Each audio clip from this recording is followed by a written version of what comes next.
یہودیوں کا 5 نکاتی ایجنڈا ہے متفق علیہ، وہ سن لیجئے آپ۔ آرمیگیڈون نمبر 1، گریٹر اسرائیل قائم ہو جانا اس کے نتیجے میں نمبر 2، مسجد اقصی اور قبۃ الصغریٰ کو گرانا نمبر 3، وہاں تھرڈ ٹیمپل، وہ مسجد جو حضرت سلیمان نے بنائی تھی 1000 قبل مسیح میں، پھر برباد کی تھی نبوکدنضر نے، دوبارہ بنائی گئی، پھر دوبارہ ختم ہوئی 70 عیسوی تک گری پڑی ہے۔ ان کا خانہ کعبہ گرا ہوا ہے 70 عیسوی سے لے کر آج تک۔ ایک دیوار ہے ویلنگ وال، جہاں جاتے ہیں، روتے ہیں، پیٹتے ہیں، ماتم کرتے ہیں، وہاں وہ بنے گا تھرڈ ٹیمپل۔ اور نمبر 4، اس میں لا کر رکھا جائے گا تخت حضرت داؤد کا۔ یہ تخت کہاں ہے اس وقت؟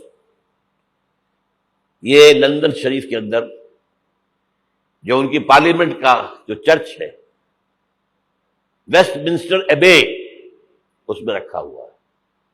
ایک پتھر تھا جس پر بٹھا کر حضرت داؤد کی تاج پوشی ہوئی، پھر حضرت سلیمان کی ہوئی، پھر وہ پتھر رکھ دیا گیا جب حضرت سلیمان نے بنایا ہیکل مسجد اقصی، وہاں رہا وہ۔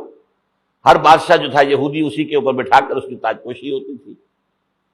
سن 70 میں ٹائٹس نے گرایا اسے، ہیکل کو، وہ پتھر لے گیا، وہاں سے روم گیا، روم سے آئرلینڈ گیا، آئرلینڈ سے اسکاٹ لینڈ آیا، اسکاٹ لینڈ سے انگلینڈ آیا، اور اب وہ رکھا ہوا ہے 14ویں صدی عیسوی سے آج تک۔ وہ ویسٹ منسٹر ایبے میں رکھا ہوا، ایک کرسی کی سیٹ میں اسے بنا دیا گیا ہے تخت کی شکل میں۔ اب انگریزوں میں کوئی ملکہ ہو، کوئی بادشاہ ہو جس کی بھی تاج پوشی ہونی اس میں ہو، یہ لا کر رکھا جائے گا تھرڈ ٹیمپل میں۔ اور اس پر یہودیوں کے خیال کے مطابق ان کا مسیحا آئے گا جو مسیح دجال ہوگا۔ عیسائیوں کے خیال کے مطابق حضرت عیسیٰ آئیں گے، وہ ہمارا بھی خیال ہے حضرت عیسیٰ آئیں گے علیہ السلام۔ بہرحال یہ تو بات کی باتیں ہیں نا، اس وقت جو میں عرض کر رہا ہوں عربوں پر بہت بڑا عذاب، اور پاکستان کا معاملہ البتہ یہ ہے، میں یقین سے نہیں کہہ سکتا۔ ہینگنگ ان دی بیلنس، ہو سکتا ہے اللہ تعالی ہم پر رحم فرمائے، ہو سکتا ہے، اگرچہ اس کی تو شرائط ہوں گی۔ چمن کے مالک اگر بنا لے موافق اپنا شعار، اب بھی چمن میں آ سکتی ہے پلٹ کر چمن سے روٹھی بہار، اب بھی ہو سکتی ہے۔ اور یہ بھی ہو سکتا ہے کہ اللہ تعالیٰ نے موجزانہ طور پر ہمیں ملک دیا، ہم نے اللہ سے بدعہدی کی، وعدہ خلافی کی، غداری کی، لہذا سزا دی جائے اور ہم سے یہ ملک چھین لیا جائے۔ اٹس جسٹ پاسبل، دور نہ سمجھے، اسے انہونی بات نہ سمجھے۔ جو گھیراؤ ہو رہا ہے آپ کے مغرب میں نیٹو فورسز اور مشرق میں بھارتی فورسز گدھوں کی طرح بیٹھے ہوئے انتظار کر رہے ہیں پاکستان اور ڈسٹیبلائز ہو جائے، یہاں اور بدامنی ہو جائے، مغرب سے نیٹو فورسز داخل ہو جائیں، مشرق سے بھارتی فورسز آ جائیں اور ہمارے ایٹمی دانت توڑ کر اور پھر ہمیں بھارت کے سامنے ڈال دیا جائے، نو ڈو ایز یو لائک۔ یہ ان کا نقشہ ہے، ہوگا کیا وہ اللہ جانتا ہے، ہوگا وہ جو اللہ چاہے۔ لیکن اللہ کا چاہنا جو ہے وہ کس پر منحصر ہے؟ یہاں انقلاب برپا کرو، یہاں اسلام لاؤ۔ اگر دھندوں میں لگے رہو گے تو وہ خود بخود نہیں آ جائے گا انقلاب۔ صحابہ نے جانیں دی تھی، کتنی تکلیفیں اٹھائی تھی، 12 برس تک مکی دور کے اندر با نشہ درویشی در ساز و دمادم زن، جو پختہ شبی خدرا بر سلطنت جم زن۔ یوم طائف یاد ہے جو حضرت عائشہ فرماتی ہے کہ میں نے پوچھا تھا حضور سے کہ یوم احد سے زیادہ سختی بھی آپ پر کبھی آئی؟ یوم احد پر کیا ہوا تھا؟ تلوار کا وار پڑا تھا آپ کے چہرہ مبارک، یہ جو رخسار کی ہڈی ہے اس کے اندر وار گیا ہے، اوپر خود کی 2 کڑیاں تھیں وہ اس میں گھس گئیں، 2 دندان مبارک شہید ہوئے۔ وہ خود کی کڑیاں ایک صحابی نے اپنے دانتوں سے پکڑ کر کھینچنے کی کوشش کی، دانت نکل گئے، وہ نہیں نکلی، کیا جتن کر کے نکالی گئی ہوگی تو خون کا فوارہ آیا، اتنا خون گیا ہے کہ آپ بے ہوش ہو گئے، گر گئے، اور مشہور یہ ہو گیا کہ آپ کا تو انتقال ہو گیا، شہادت ہو گئی۔ یہ سیرت کبھی پڑھی ہے؟ حضرت عائشہ کے ہوش کا تو یہی دور تھا نا، یوم طائف میں جو آپ کی کیا تھی، بچی تھی، انہیں کیا پتا کیا ہو رہا ہے حضور کے ساتھ۔ 3 دن تک حضور مکے کی گلیاں اور وہاں کے اوباش لوگ پتھراؤ کر رہے گئے تھے اس امید میں کہ شاید وہاں کا کوئی سردار ایمان لے آئے، تو یہاں تو ابو طالب بھی فوت ہو گئے، یہی دنیاوی سہارا تھا، خاندانی سہارا تھا ابو طالب کے ذریعے، اور گھر میں ایک دلجوئی کرنے والی رفیقہ حیات تھی، وہ بھی، ان کا بھی انتقال ہو گیا۔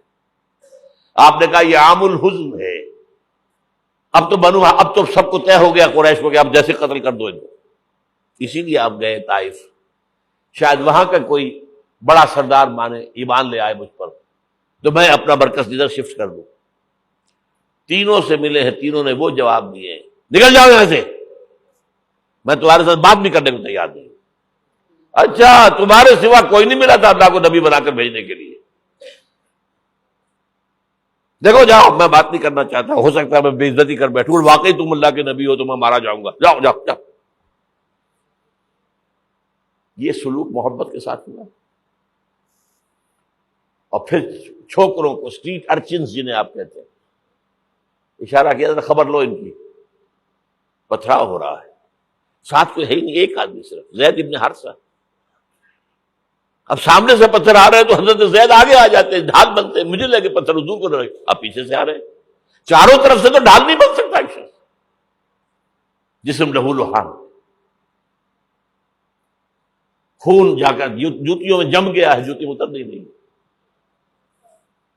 پھر وہاں سے واپسی پر جو دعا مانگی ہے،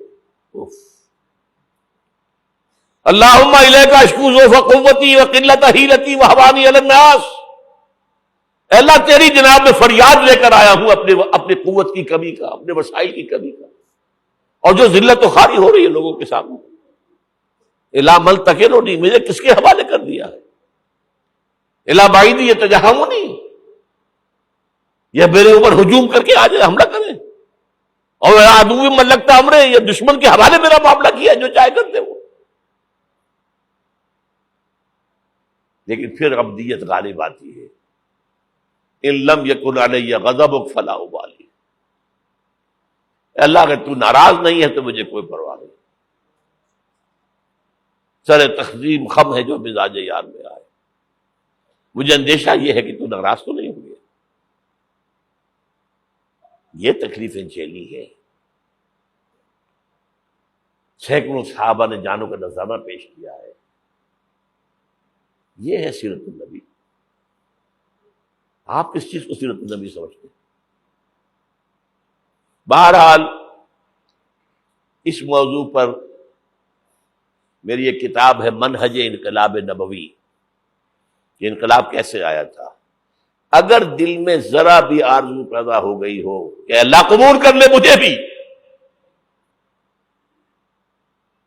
مجھے قبول کر لے اس کام کے لیے، تو وہ کتاب آپ کے لیے مسٹ ہوگی، اس کا پڑھنا۔